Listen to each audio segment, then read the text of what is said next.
E se você tivesse nascido na pior época da história, não uma década ruim, nem um século sombrio, mas numa era onde o simples fato de estar vivo já era uma batalha perdida. Sem ciência, sem linguagem articulada, sem abrigo de verdade. Agora imagine, você nasce nu, indefeso, no meio de um mundo gelado, cercado por predadores, doenças e perigos que você nem consegue compreender. Seja bem-vindo à Idade da Pedra, possivelmente o pior momento da história para se nascer como homem. Hoje, a gente reclama do trânsito, da notificação que não carrega, da fila do banco. Mas naquela época, acordar já era um privilégio raro. Você era apenas mais um entre milhões de homo sapiens tentando entender o que era o mundo, enquanto o próprio mundo parecia fazer de tudo para te matar. Na ausência de cidades, de escrita ou de qualquer organização social real, a vida girava em torno de 3 coisas: sobreviver, se proteger e comer. E mesmo assim, nenhuma dessas tarefas era simples. Dormir era perigoso. Comer era uma sorte. Sobreviver era quase um milagre. Durante a maior parte da Idade da Pedra, o planeta passava por ciclos de glaciação. Frio extremo, neve cobrindo florestas inteiras e o ser humano ali, tentando manter um fogo aceso com 2 gravetos e muita esperança. Abrigo? Talvez uma caverna compartilhada com animais maiores e mais fortes. Roupas? Peles costuradas rudemente, que só existiam se alguém tivesse coragem e sorte o suficiente para caçar algo. Sem mapas, sem bússolas, o deslocamento era intuitivo. Tribos migravam em busca de comida e temperaturas menos hostis. Não havia um lar, apenas a eterna sensação de estar de passagem, como presas se movimentando entre predadores.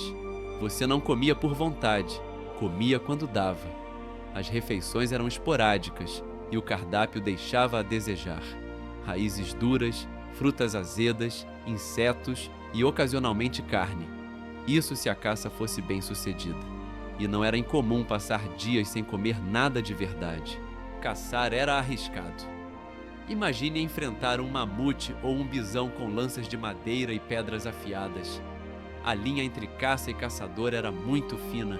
Uma falha na caçada podia significar a morte de toda a tribo. E o pior, você, como criança nascida nessa época, muito provavelmente morreria antes mesmo de aprender a empunhar uma lança. Se você sobreviveu ao nascimento, o que aliás já era uma raridade, seus primeiros anos seriam uma prova de resistência. Sem qualquer tipo de medicina, cortes infeccionavam. Febres levavam embora vidas em horas. Uma simples diarreia podia ser fatal. As mães não tinham recursos nem para o parto, nem para cuidar dos filhos. A mortalidade infantil beirava os 50%. Muitas vezes, a tribo precisava decidir se valia a pena investir energia em manter um bebê frágil vivo ou deixá-lo para trás. E mesmo se você crescesse, não tinha escola, não tinha brinquedo, não tinha tempo. Desde pequeno, aprendia-se a caçar, a correr, a fugir. O aprendizado era feito pela dor. E a dor era constante. Apesar de todos esses desafios, havia algo especial nos seres humanos: o cérebro. Foi nesse período que a espécie começou a desenvolver suas habilidades cognitivas. Ferramentas começaram a surgir. As primeiras pinturas rupestres apareceram nas cavernas. E a linguagem, mesmo que primitiva, começou a tomar forma. Mas é importante lembrar: esse processo levou milhares de anos. A vida de um indivíduo era curta demais para ver qualquer avanço significativo. Você nascia e morria na mesma realidade brutal dos seus ancestrais. O progresso era coletivo, mas o sofrimento era pessoal. Sem explicações para os fenômenos naturais, tudo era interpretado com base no medo. Um trovão? Era algum espírito bravo? Uma doença repentina?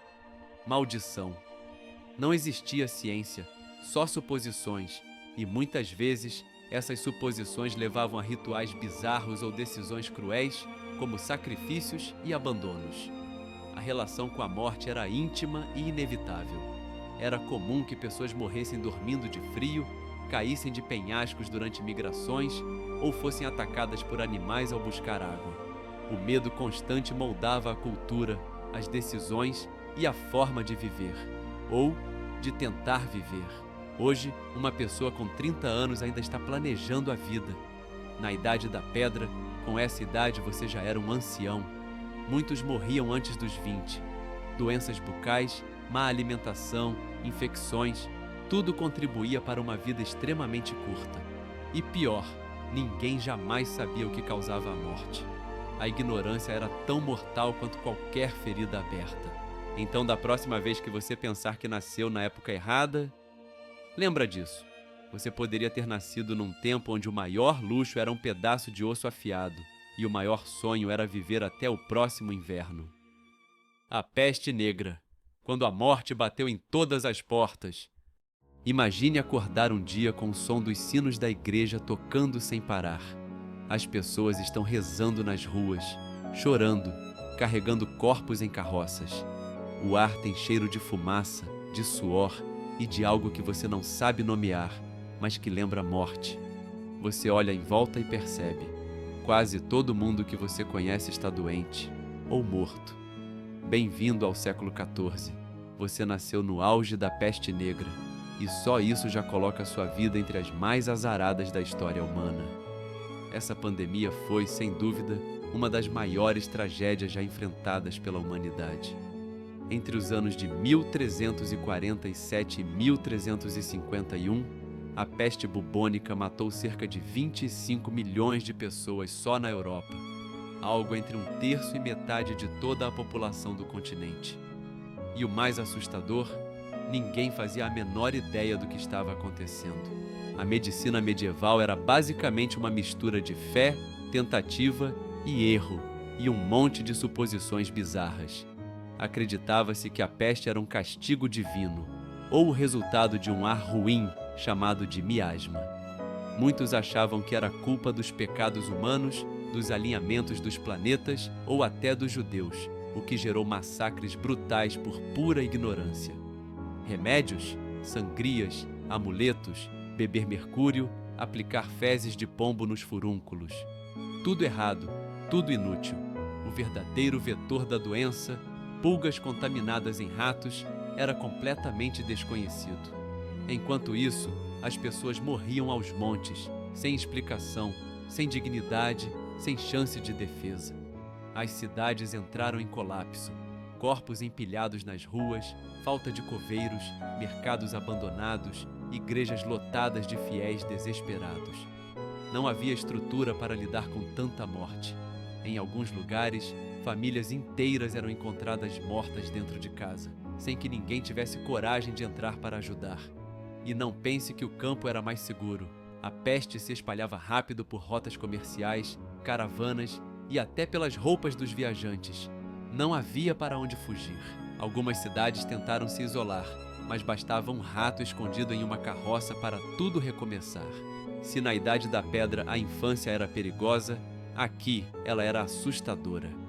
Crianças viam os pais morrerem com manchas negras no corpo e febres altíssimas. Vizinhos sumiam de um dia para o outro. Igrejas diziam que era o apocalipse. Como crescer em um mundo que parecia acabar toda semana? Escolas fecharam, mosteiros ficaram vazios, vilas inteiras desapareceram. E pior, as crianças que sobreviveram cresceram num ambiente de trauma coletivo, marcado pela morte constante e pela perda total de fé na estabilidade da vida. A peste não matou só pessoas, ela destruiu toda uma forma de viver. O sistema feudal, que já era desigual e rígido, começou a ruir. Com tanta gente morta, faltava mão de obra. Camponeses começaram a exigir pagamento. A relação entre nobreza e povo mudou e, no fundo, uma nova Europa começou a nascer. Mas o custo foi terrível. Nas artes e na religião surgiram novos temas: morte, decadência, sofrimento. Era como se a humanidade tivesse perdido sua inocência. Quem sobreviveu à peste negra sobreviveu a um fim do mundo e carregou as cicatrizes pelo resto da vida. Em tempos de crise, o ser humano busca explicações e, quando não as encontra, cria as próprias. Surgiram os flagelantes, grupos que se autoflagelavam em praças públicas para pedir perdão a Deus. Muitos culpavam minorias, como os judeus, acusados de envenenar poços, o que levou a perseguições brutais. A dor da perda virou combustível para o fanatismo. Ao mesmo tempo, a fé tradicional começou a desmoronar. Como confiar em Deus quando padres, monges e freiras morriam aos montes? Incapazes de proteger os fiéis, a igreja perdeu parte de sua autoridade, e esse vazio espiritual deixaria marcas profundas nos séculos seguintes. Num mundo onde cada espirro gerava pânico, cada mancha escura na pele era motivo para desespero. As pessoas começaram a viver como se não houvesse amanhã, literalmente. Casamentos às pressas, festas em cemitérios, decisões impulsivas. A morte iminente mudava a forma como as pessoas se relacionavam, amavam e sonhavam. E para quem nasceu ali, a infância foi marcada pela incerteza de que o amanhã sequer existiria. Então, da próxima vez que disserem que a Idade Média foi uma época romântica, lembre-se disso. Um tempo onde a morte era vizinha e viver era como atravessar uma ponte frágil, sem saber se ela cairia no próximo passo. Na próxima parada, vamos falar de quando os homens diziam matar por fé, mas no fundo, o que havia era sede de sangue. As Cruzadas, quando matar por fé era uma missão sagrada. Imagine nascer num mundo onde a maior aspiração da sua vida é morrer, isso mesmo, morrer em guerra, atravessando desertos, enfrentando doenças, fome, sede e exércitos desconhecidos. Tudo em nome de uma promessa de salvação eterna. Bem-vindo ao tempo das Cruzadas, uma das épocas mais brutais e contraditórias da história humana. Se você nasceu na Europa por volta do ano 1100, as chances são grandes de que em algum momento você tenha sido convocado ou arrastado para lutar numa guerra que você não entendia, contra um inimigo que você nunca viu, por terras que você nunca pisou. Tudo isso movido por líderes religiosos e políticos que vendiam uma ideia poderosa. Quem morresse em nome de Deus ganharia o paraíso. As Cruzadas começaram oficialmente em 1095, com o Papa Urbano II conclamando os cristãos da Europa a libertarem Jerusalém do domínio muçulmano. Mas a guerra que se formou foi muito além da religião. Era uma mistura explosiva de fanatismo, ganância, sede de poder e desespero social. Na prática, o que isso significava para você? Se fosse um camponês, provavelmente teria sua rotina virada de cabeça para baixo. Líderes locais forçavam jovens a se alistarem. Se fosse nobre, poderia ser pressionado a provar sua fé na espada. Mulheres ficavam para trás, rezando para seus maridos voltarem, o que na maioria das vezes não acontecia. E o mais cruel, a ideia de que Deus estava do seu lado dava permissão para cometer todo tipo de atrocidade.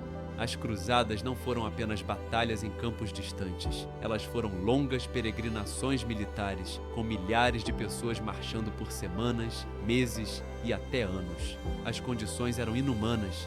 Calor extremo, escassez de água, surtos de doenças, ataques surpresa e pouca ou nenhuma organização.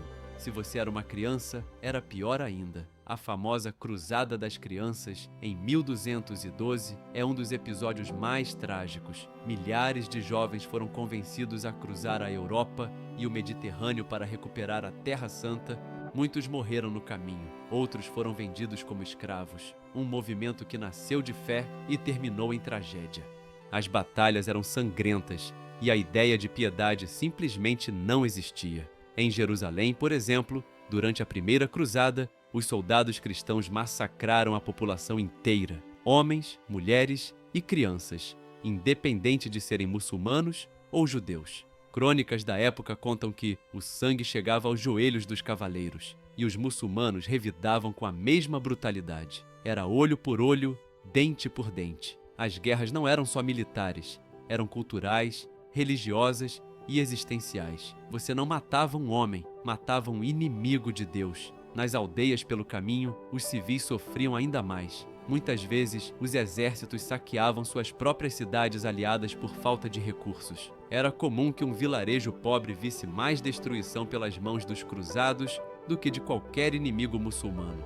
As cruzadas também foram fruto de uma enorme manipulação ideológica. A maioria dos soldados mal sabia o que era Jerusalém, poucos tinham acesso a qualquer tipo de conhecimento, e era essa ignorância que tornava tudo possível. A igreja oferecia indulgências, que eram basicamente bilhetes para o céu. Se você matasse infiéis, seus pecados eram perdoados. Isso justificava tudo: matar, roubar, estuprar, desde que fosse em nome de Deus. E aí está o ponto mais sombrio dessa época. As pessoas realmente acreditavam que estavam fazendo o certo, não por maldade, mas por fé, uma fé construída sobre medo, culpa e promessas de glória eterna.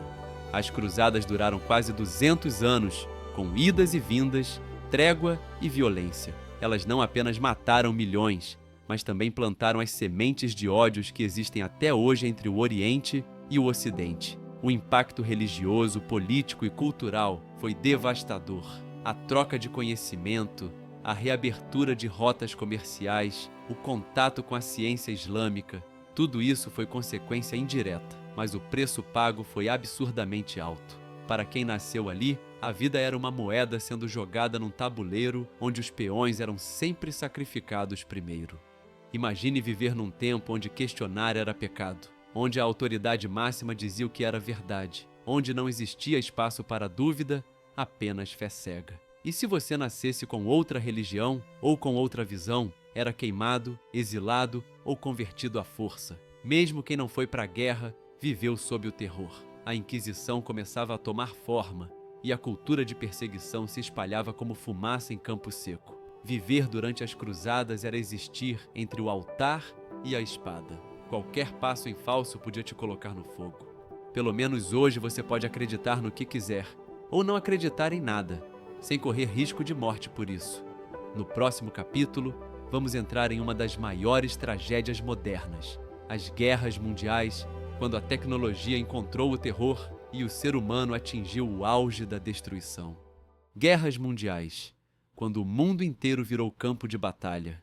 Imagine nascer, crescer e viver num planeta onde tudo ao seu redor está colapsando, onde a escola vira abrigo, o pai vira soldado, a comida vira ração e o medo se torna o único sentimento constante.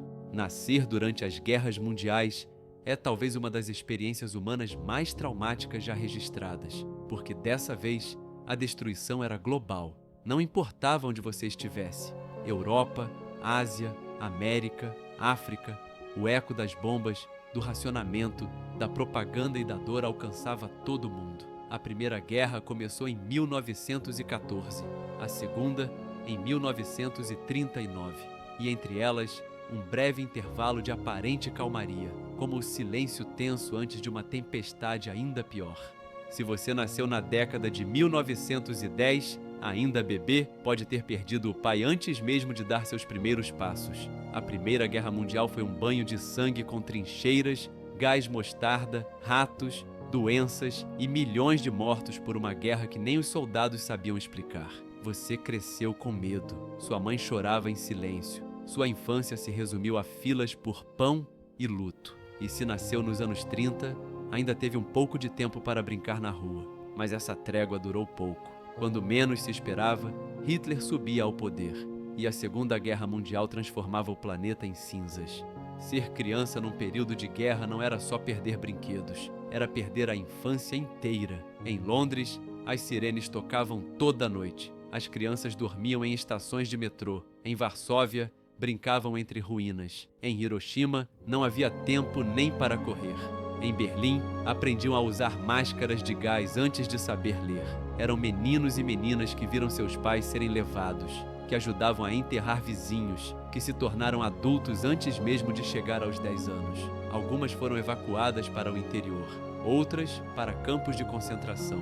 Todas carregaram traumas que durariam a vida inteira. Imagine acordar com o teto caindo e no dia seguinte ver que sua escola foi destruída. Seu bairro já não existe, a padaria da esquina virou pó. Sua cidade virou um mapa manchado por fumaça e destruição.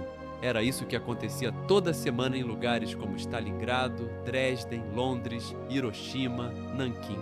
As pessoas viviam em porões, túneis, buracos improvisados. Cozinhavam com lenha roubada, faziam sopa com casca de batata. Quando chovia, celebravam porque podiam coletar água limpa. Quando nevava, rezavam para não congelar. Nascer nesse cenário era como ser largado no meio de um filme de terror, só que sem diretor, sem roteiro e sem final feliz garantido.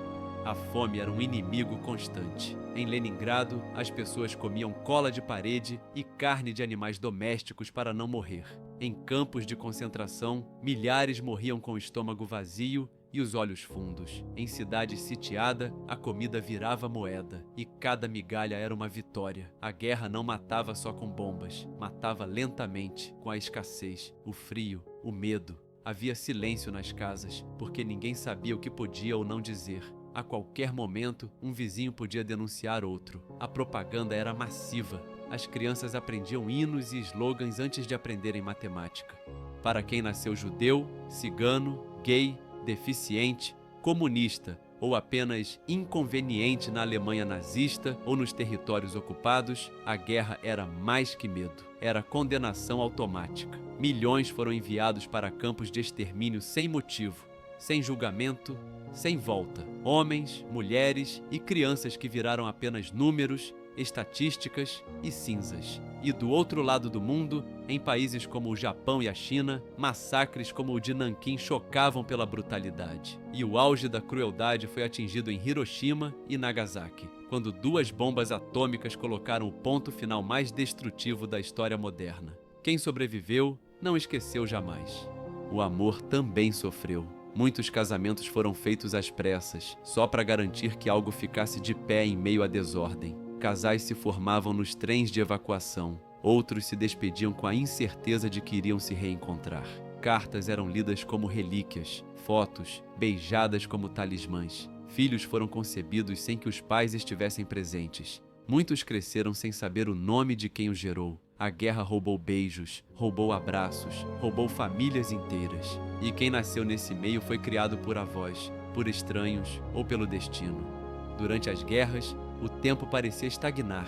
Tudo era adiado. Os estudos, os sonhos, os planos. Viver era um exercício de espera e resistência. As pessoas não planejavam o futuro, apenas tentavam sobreviver ao presente. E a cada dia que passava, o trauma se aprofundava, porque a dor coletiva se tornava a nova rotina. Você não sabia se ia amanhecer vivo, se seu irmão voltaria da frente de batalha, se sua cidade existiria amanhã. Era uma vida suspensa, como se o mundo estivesse à beira do abismo, e todo mundo agarrado à borda com as unhas sangrando. E pensar que tudo isso aconteceu há menos de 100 anos. Se você reclama do Wi-Fi caindo, de fila no banco, de notificação atrasada, talvez valha a pena lembrar que muita gente, não muito tempo atrás, nascia direto no meio de um pesadelo que durava anos. Se você chegou até aqui, já deve ter percebido, nascer em certas épocas da história era como ser arremessado num poço sem fundo, onde em vez de sonhos, se lutava por um prato de comida, onde em vez de infância, se aprendia a enterrar entes queridos, onde a vida era instável, crua e muitas vezes curta demais. Passamos pela Idade da Pedra, quando o mundo era um campo de sobrevivência constante, pela peste negra, onde um simples espirro podia anunciar sua morte, pelas cruzadas, onde o fanatismo transformava fé em sangue, e pelas guerras mundiais, o ápice da destruição humana, onde ninguém em lugar nenhum estava seguro. E diante disso tudo, uma pergunta fica no ar: será que realmente vivemos em tempos tão ruins? Hoje, temos medos diferentes, ansiedades modernas, mas ainda estamos aqui, com acesso à informação, saúde, tecnologia, arte, ciência e, por mais imperfeito que o mundo ainda seja, liberdade para fazer escolhas. Pode parecer pouco, mas para alguém nascido em qualquer uma dessas épocas que exploramos, isso seria um luxo impensável. A ideia de crescer sem medo de uma invasão, de uma peste incontrolável ou de ser convocado à força para uma guerra religiosa seria quase um paraíso. Claro, o mundo atual tem seus próprios monstros: desigualdade, violência, intolerância. Mas hoje temos o poder de questionar, de se informar, de mudar rotas. Antes, tudo era imposto, e sobreviver já era uma grande conquista. Estudar o passado não é só olhar para trás, é olhar para dentro, ver como nós, como espécie, conseguimos resistir, reconstruir, recomeçar. Cada época da humanidade teve seus horrores, suas trevas, mas também seus aprendizados. A história é um espelho que reflete onde erramos, onde sangramos e onde ainda sangramos. Por isso, lembrar é tão importante, porque a dor esquecida sempre volta. Quando entendemos o que milhões de pessoas viveram, não só como estatísticas, mas como vidas reais, nos tornamos mais humanos. E talvez, só talvez, a gente comece a valorizar aquilo que hoje parece banal. Um dia tranquilo, um banho quente, um almoço completo, um teto seguro. Esse vídeo não é só uma lista de tragédias. É um convite a olhar para a história com menos frieza e mais empatia. A lembrar que por trás de cada data, cada evento, cada guerra, há pessoas. Gente como eu e você. Com medo, com sonhos, com família. Imagine quantas histórias foram caladas no meio de uma pandemia medieval. Quantas despedidas nunca ditas durante uma cruzada. Quantas cartas de amor foram perdidas em trincheiras de lama. Quantas infâncias foram roubadas sob o som de bombas. São essas vidas que deram forma ao mundo que a gente vive hoje. E talvez por isso, a maior homenagem que podemos fazer a elas é não repetir os mesmos erros. Talvez você se imagine na Roma antiga, ou no Egito dos faraós, ou numa vila medieval cheia de mistérios. A verdade é que muita gente idealiza o passado como um lugar mágico, misterioso, quase cinematográfico. Mas quando olhamos de perto, com os olhos da realidade, percebemos que em muitas épocas, o pior que podia te acontecer era nascer. E mesmo assim, as pessoas continuavam nascendo, continuavam vivendo, continuavam amando, resistindo, cuidando umas das outras. A humanidade tem essa incrível e dolorosa capacidade de seguir em frente. Hoje, você está aqui, assistindo isso, com acesso à história, não como vítima dela, mas como alguém capaz de entender e transformar. Se essa viagem pelos momentos mais difíceis de nascer como ser humano te tocou de alguma forma, se ela te fez pensar ou sentir algo novo, então esse canal foi feito para você. Ativa as notificações e compartilha esse vídeo com quem também acha que história é muito mais do que datas e batalhas. Nos próximos vídeos vamos explorar outras épocas e personagens, porque no fim das contas, entender o passado é o único jeito de construir um futuro melhor.